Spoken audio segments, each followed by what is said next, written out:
नमस्कार दोस्तों, क्या आपने कभी रॉकेट्स की दुनिया के बारे में जानने की कोशिश की है?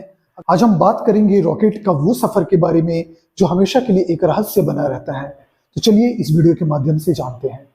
याद रखिएगा, रॉकेट अलग है, सैटेलाइट या स्पेसक्राफ्ट्स अलग होते हैं। एक रॉकेट के माध्यम से एक सैटेलाइट और स्पेसक्राफ्ट को अंतरिक्ष में भेजा जाता है। रॉकेट वो ऐसा मशीन है जिसके माध्यम से हम लोग स्पेसक्राफ्ट हो या सैटेलाइट हो उसको हम अंतरिक्ष में भेज सकते हैं। थोड़ा सा फिजिक्स में चलते हैं। फिजिक्स में हम लोगों ने न्यूटन का वो लॉ पढ़ा ही होगा जिसमें उन्होंने बोला था each and every action has equal and opposite reaction. अब वैसा ही कुछ इस रॉकेट में होता है।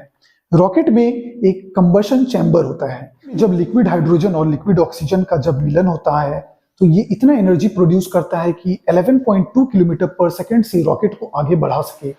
और यहाँ पे न्यूटन का लॉ काम आता है। तो रॉकेट के साथ साथ में वहाँ पे बहुत सारी कंपोनेंट्स मौजूद होती हैं। वैसे तो बहुत सारी कंपोनेंट्स होती हैं, लेकिन हम लोग बस 2-3 कंपोनेंट्स के बारे में जानते हैं। पहला कंपोनेंट तो होता है मेन रॉकेट की इंजन, जिसको आउटर फ्यूल टैंक भी बोलते हैं। बूस्टर रॉकेट्स का काम है मेन इंजन की रॉकेट को सपोर्ट करना, और वो गुरुत्वाकर्षण की शक्ति के साथ लड़कर मेन इंजन को तब तक सपोर्ट करती है जब तक वो बाहर नहीं चला जाता है, और उसके बाद में बूस्टर रॉकेट्स अलग हो जाते हैं। उसके बाद मेन इंजन की जो रॉकेट है वो भी बहुत तेजी से ईंधन को जलाने लगता है और वो बहुत तेजी से आगे बढ़ता है। आगे बढ़ने के साथ साथ में वो स्पेसशिप जो स्पेस शटल है उसको अंतरिक्ष के कक्ष में पहुंचा देता है, और उसके बाद में वहां से वो भी अलग हो जाता है। आपको ये बता दूं कि मेन इंजन का रॉकेट हो या बूस्टर रॉकेट हो, वो कभी भी अंतरिक्ष में नहीं छोड़ा जाता, बल्कि स्पेसशिप या सैटेलाइट से अलग होने के बाद उसे समंदर में कहीं दूर जाकर गिरा दिया जाता है। ऐसा इसलिए किया जाता है कि आने वाले स्पेस एक्सप्लोरेशंस में कोई भी स्पेसक्राफ्ट को दुर्घटनाग्रस्त का शिकार ना होना पड़े। और ऐसे भी अगर ये सारी चीजें अंतरिक्ष में मौजूद रहेंगी तो ये हमेशा पॉल्यूशन क्रिएट करती रहेगी और प्रॉब्लम भी क्रिएट होगा।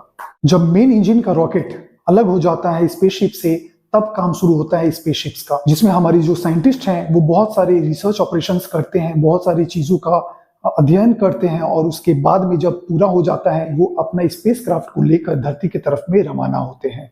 धरती की तरफ आने से लैंड होने का ऑपरेशन बहुत अलग होता है।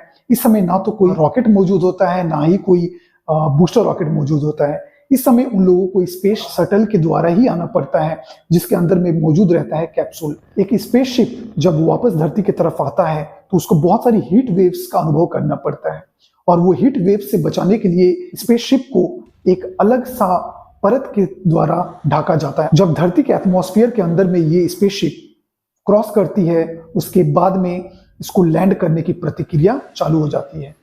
लैंड करना बहुत ही कठिन होता है। एक स्पेसशिप जो है 2 तरीके से लैंड हो सकती है। एक तो होता है कि कैप्सूल के माध्यम से समुद्र में इसका लैंड करवाया जाता है, जिसके बाद में कोई बड़ी सी जहाज में कैप्सूल्स को उठा दिया जाता है और फिर बाद में एस्ट्रोनॉट्स को वहां से रिकवर किया जाता है। और दूसरा तरीका है एक प्लेन की तरह ही ये स्पेसशिप को लैंड कर दिया जाता है।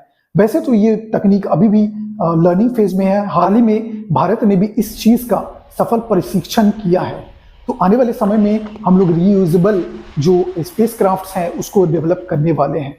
तो आज की वीडियो कैसा रहा जरूर कमेंट करके बताइएगा। Thank you.